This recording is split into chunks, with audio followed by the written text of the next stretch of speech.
بسم اللہ الرحمن الرحیم، اللہ کے نام سے جو رحمان و رحیم ہے۔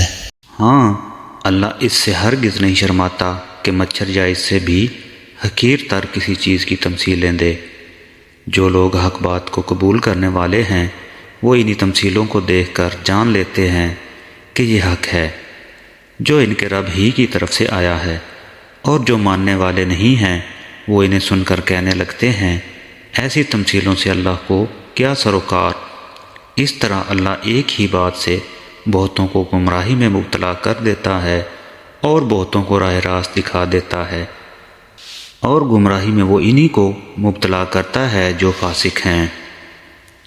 اللہ کے عہد کو مضبوط باندھ لینے کے بعد توڑ دیتے ہیں۔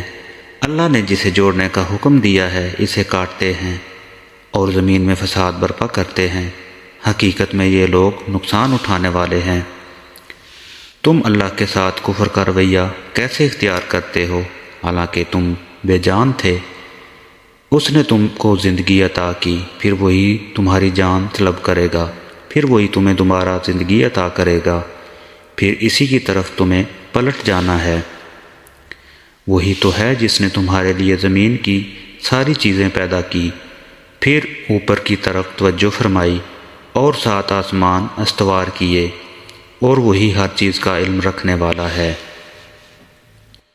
پھر ذرا اس وقت کا تصور کرو جب تمہارے رب نے فرشتوں سے کہا تھا کہ میں زمین میں ایک خلیفہ بنانے والا ہوں۔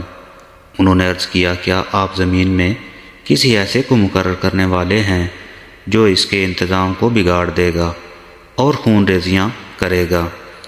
آپ کی حمد و ثنا کے ساتھ تسبیح اور آپ کے لیے تقدیس تو ہم کر ہی رہے ہیں۔ فرمایا میں جانتا ہوں جو کچھ تم نہیں جانتے۔